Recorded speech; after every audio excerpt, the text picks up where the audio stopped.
Hey, good morning, everybody. This is Rick Alberty. I'm the Executive Director of ChamberSouth, and we're here today to tape another segment of ChamberSouth Spotlight. Today, I have the pleasure and honor to speak with a dear friend of mine, Luigi Gonzalez from My Xcell Network. How are you, Luigi? I'm blessed by the best, Rick. Thank you for having me. No, it's great to have you, my friend. So tell me, who is Luigi Gonzalez? Well, Luigi Gonzalez was born in Venezuela. I've been here for a little bit over 30 years in the South Florida area.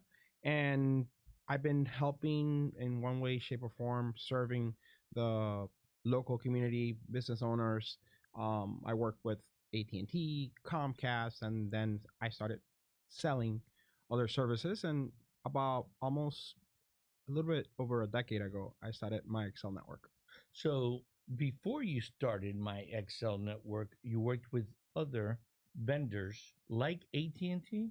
Yeah, I was actually an AT&T employee. I worked for one of their call centers, and then I became an installer through a subcontractor. So I learned, I was 20 years old. I had to choose between working for a big computer manufacturer that was bought out by Dell, or learning what the heck AT&T was, because this was the early 2000s when I made that decision, and I went the AT&T way. Well, AT&T is a national brand, well known worldwide. Everyone knows who AT&T is. So I'm going to assume that while you were working with AT&T, you found something or saw something that said, you know what, maybe I can do something better. It was a little later down in my career when I read a Harvard Business Review thing of what the VoIP industry was going to do. This was many years ago, and I decided to start learning about this world because obviously as the world then doesn't exist as it is today, right? Like technology is much faster, things are changing a lot, especially in the last couple of years. If you think about Instagram, is part of Meta. They're a $1 billion company, and they were born in 2010. So 15 years ago. So and all the technologies. I mean, TikTok, for God's sakes, it's only a couple years old as well. So you said VoIP. I'm Mhm. going to assume that's voice over IP. Yes, And just exactly what is VoIP? VoIP is basically a way that you can talk to anybody in the world using your internet access. Whereas before, when I worked with AT&T, you had the copper lines and everything that are being retired today, thanks to fiber optics. So fiber optics is taking over, has been taking over for years now. Now, when you say copper wires, when anybody does any kind of phone system now, they still used to have landlines. Those landlines, do they still exist? Well, right now, it's funny enough, they're trying to phase out the copper network little by little every year. They keep on pushing it back, and what they do is they raise their price, which is great for us because there's some people that save 80% when they switch from an analog system into a digital system. And now the world's changed. It's a global world, which is why we also expanded to remote employees because I saw an opportunity there when I would go into a business owner here in South Florida and they only had, 1,000 square feet with 4 or 5 employees. I found a way of actually selling more to the same client by helping them find highly talented, qualified bilingual virtual assistants down in Latin America. So tell me about what is and what encompasses My Excel network. Well, we're a service provider that helps business owners. Thankfully, right now we are in different states, like Texas. We have some people in California. We have some people in Atlanta, New York, Boston, all over South Florida, and we basically try to solve the most amount of problems that we can for a business owner, either through our products and services, or I've built a network around me of highly qualified, capable individuals. And basically, what I do is just like, hey, look, this person needs cybersecurity, or this person needs this, an attorney, whatever they may need. Basically, I have my Rolodex, and it's just like, hey, I need somebody. You see me work rooms, and very good, I think, at what I do as far as like, connecting with people, talking to them, making sure that they are actually active. Because sometimes when we go to events, you have your people that are just like zombies on their phone and everything, or they're like, okay, I don't know what to do, what to say. So I've been able to build a network of experts around me that I can connect people to. What are your services and your products that you offer?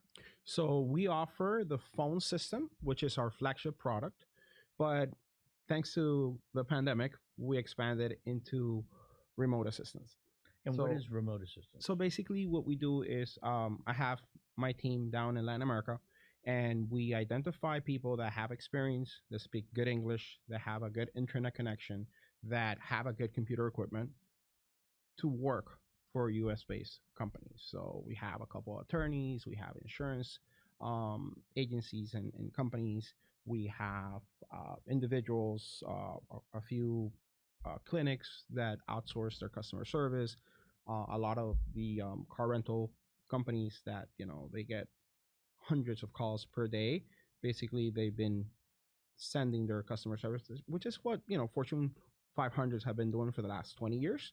But now the small business actually has the access, thanks to the technology, thanks to fiber optic. Now the talent pool is no longer local; it's more of a global world.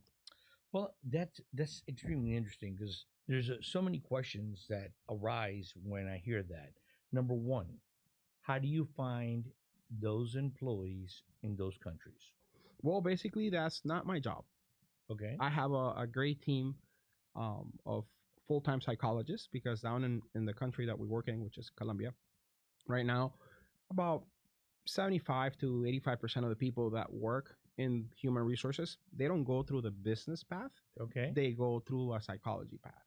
So basically, we use science to profile the people, and we also do psychometric testing, because we want to make sure that whoever we place with a business owner is going to be adaptable to the role. So nobody can score zero, nobody can score 100, and there's no way for anybody to hide from these tests. Okay, so those people are held accountable just like if they were sitting right in front of you in your office and they're held accountable to do the job that they were hired to do. Am I Oh, correct in saying that? absolutely. Now, we don't get into the way that every company does things, because everybody's differently. We have some clients that are like, hey, look, I want them on Zoom at all times while they're working. Other times, What? yeah, and they basically, the employees like it because since they work from home, they're alone most of the time, but they get to crack jokes, they get to work together, they see the finished results of some of the projects that they work in, and basically that gives them a way to create a culture outside of the office. So, And everybody does it differently, right? Some people, it's like, hey, look, I don't want to wait more than 5 minutes. If I call you, I expect you to pick up the phone during business hours. We have a full process that we go through, and sometimes people are prior like, to hiring them, well, again, depends. what's that's a brand of adult diapers, but what's chaos for the spider is just what's chaos for the fly is just the lunch of the spider. So the fly lands in the spider web and it's like, oh my god, I have to get out of here, right? And the spider is like, oh hey, wait a minute, lunch is served. So everybody does it a little differently. We don't get into the business part of each person. They will adapt to whatever technology you're using. I mean, we have people that use some of our competitors for their phone service, or they use different providers. We don't get involved in that. We give you the person, we the most adaptable person for the role. So going back to the test, anybody that will score 85 percentile or less for the specific role, we wouldn't suggest you hire them. Okay. So we normally, between 85 to 93, 94 percentile is what we usually get. And you'd be surprised. I had a client very recently that we were profiling for a sales assistant, right? Because that's one of the things that I emphasize on, especially to salespeople. Like, if you have a good salesperson, you need a scribe. So, for example, I think you've met and spoken to Paulo, if not I Daniel sure have. has. And basically, my job is to open up as many doors via new conversations as I can. Her job is to make sure that that occurs. So I don't want to I don't want to use this in the podcast, but basically I come in into a networking event and everything. I talk to people. I have a good memory as of right now, and basically after every event, I jump on a Zoom call with her. She's down in Colombia, and I send her cards like, "Hey, look, this is what I talked to this person. This is what I talked to this person. Ask him about this. Ask him about that," and that's how I keep my calendar full. That's incredible. I think there's some proper terminology, either offshoring or nearshoring. Yeah, Could you explain that to me? yeah. So basically, offshoring is when you have people outside of the U.S. That's mostly like when you have them in the Philippines, India, Pakistan, and all over the other continents. Near shore is when you have them near the U.S. shore, Latin America, Central America. Some people have call centers in Mexico as well. Um, and basically, that's the difference. Offshoring is when they're really far Further away. away. Now, that comes with its own challenges because, look, there is a 12-hour difference. So imagine, you have a family, you have kids, you have compromise, a wife, you gotta work all night, then you do your life, and then the next day you have to work again. Exactly. Whereas when you do nearshoring, and this is what I tell my clients, is look, they're going to be working the same hours. Yes, this can happen as well because if they have an Of course. emergency or they go worn out and stayed out till late, they're going to be tired the next day. However, it's less likely that this is going to be a common occurrence where it's an exception and not the rule. How long has nearshoring and offshoring been around? I would like to say between it's going to be almost 40 years old. Don't quote me in this. There's Google All right, Perplexity let's that just say it's 20 years old. it's probably a little older than that, but let's Okay, say but 20. let's say Sure. 25. It is amazing, and I think you run into it as well, especially being part of your business. 25 years ago, minimum, this thing started utilizing people from another country to, I'm going to say, substitute for another individual that you couldn't find or you had to pay too much for. But people are still, I'm not going to say against it. Some people still question, will it work for me? And what is your comeback to that? Because I love the person to be in my office, or I want to see him or her every day. Or what is your comeback to those type of people to win them over? As long as you believe that it's true, it will be. So if you don't think that it's going to work for you, don't do it. Keep on paying more for less. And again, everybody needs an opportunity, right? However, there are many tasks that a business owner, right, especially CEOs, attorneys, accountants, business owners, right, they shouldn't be doing jobs that you can outsource for, 6, 7, 8, 9, $10 an hour. You're not gonna find anybody here in the United States willing to work for that little bit. However, due to the currency exchange, you can. And I had an engineer tell me this. He was like, "Man, you know what I feel like right now? I feel like when I go to the dealership and I tell the sales guy I want to buy a Hyundai, and the sales guy is showing me all the Mercedes Benz." And I was like, that is a great analogy because basically, for the price of a Hyundai, I can get you a Mercedes Benz down in Latin America. That's a good way of putting it, because in reality there are a lot of jobs that can be done without and freeing up the business owner to go do what he really needs to get done Right. to build this business, to build the profit, to build the revenue, even though many business owners still think that they have to do it because nobody can do it as well. There's paperwork to do. There could be a personal assistant. There's so many things that could be transferred.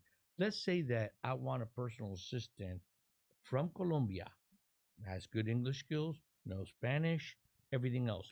I I get a call on my phone, my cell phone. Can they receive it? Well, that's what I just did. We're gonna be here for a few minutes, so I just call my sales assistant and say, "Hey, I'm gonna forward all my calls. to your line because they have a US number. Thanks to our VoIP technology, they Okay. make and receive calls. They could send and receive text messages. It's a little bit more complex, and it Okay. requires, the FCC is involved, and we have to follow the rules and guidelines. There have to be certain things on your website. It's a little bit more complex than just activating a phone line. But basically, she's handling all my calls. So if anybody's calling me right now, they're going to be talking to her. And she can be answering My Excel network. May I help you? Absolutely. They don't know where that person is. And when you talk to somebody on the phone, do you really know where they are? No. Right. So it doesn't matter where they are as long as they get the things done. So what I And tell business owners is trust but verify. So if something takes you an hour, it might take them the first time 3 4 hours to get it done until they understand it.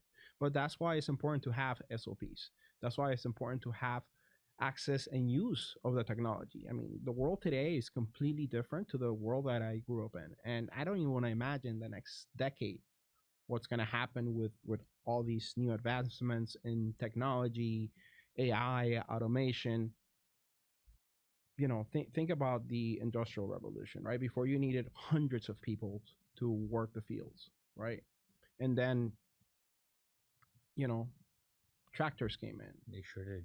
and you didn't need that many people, Horses, and you didn't you need know, horses. You need right? people. Think talking about horses, the horses, let's say, from the year 1000 to the 1800s. That's 800 years of history. Yes, I know that we had the train and everything, but let's just talk about horses, camels, donkeys, the buggies, right? And then Henry Ford invented the car, right? And made it affordable. Within 2 decades, I saw a picture on a podcast, early or late 1800s, 90% horses. 1913, 90% of Same cars. cars. It's unbelievable. Yeah, and it's only gonna get faster, better. Think Sure about it, is. like when our grandparents were alive and they wanted to go to Europe, they had to go on a boat and wait days. Now all you need is a couple hours. You get on a plane, you're there tomorrow. Yep. So technology continues to change, continues to develop.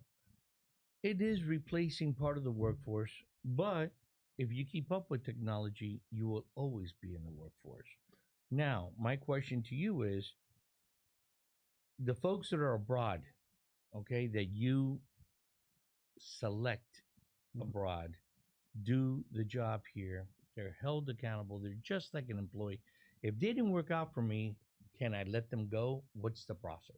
So basically, we have a 90-day exchange warranty. If anything happens during the first 90 days of you hiring and selecting the personnel, we'll replace them free of charge. Okay. So basically, what we do is we ask people for 2 hours of their time. Okay. How do we do this?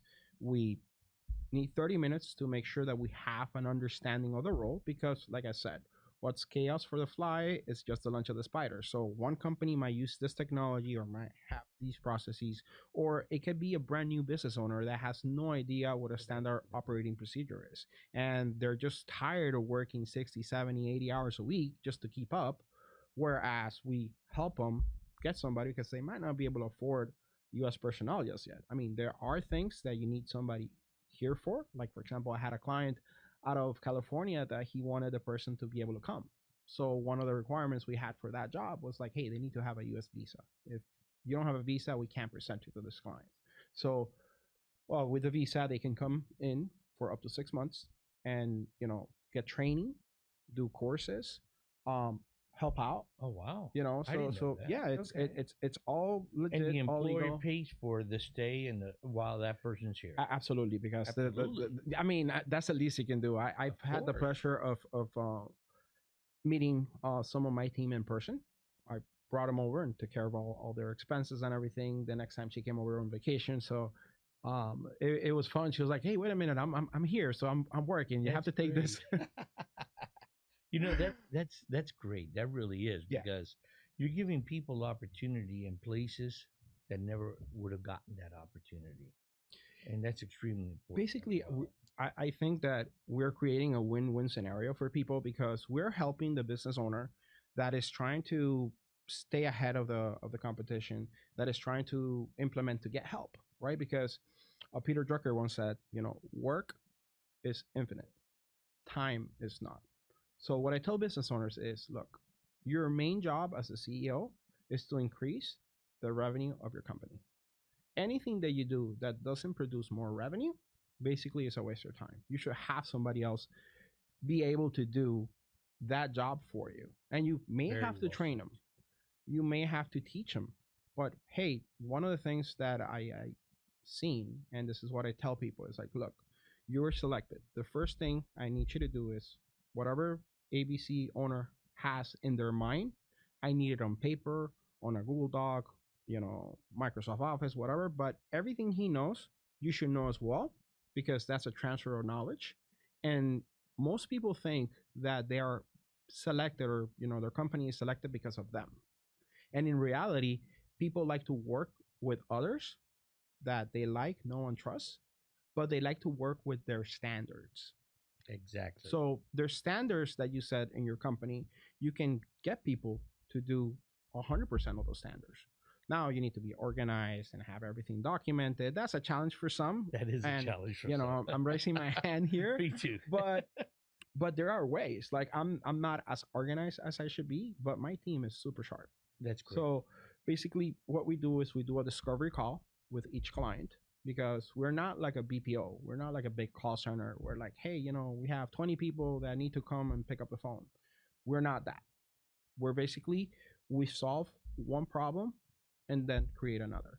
Why? Because, for example, we had a person this past week that hired an operations assistant, and he's like, dude, this lady is amazing, university graduate with experience. And he calls me, hey, I need somebody else within 2 weeks. I'm like, what happened? So we met with them, and she was like, look, I'm at capacity, I cannot do anymore, we need some help because there's this mess here, this mess here, that mess Oh, here. And I knew that was going to happen, happened.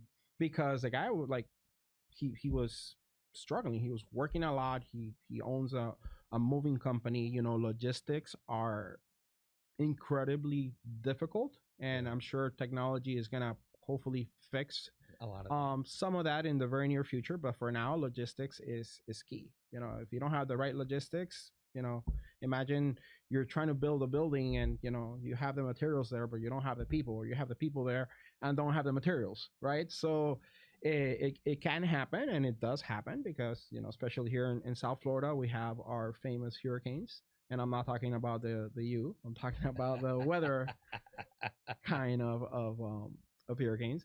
And sometimes things get delayed and have to be postponed. But I'm saying all this to say that if you're in a position where you have more work than time, which should be everybody, why don't you take a look as to what nearshoring can do for you? I can tell you that it changed my life. We connect people that need the help with people that want to work.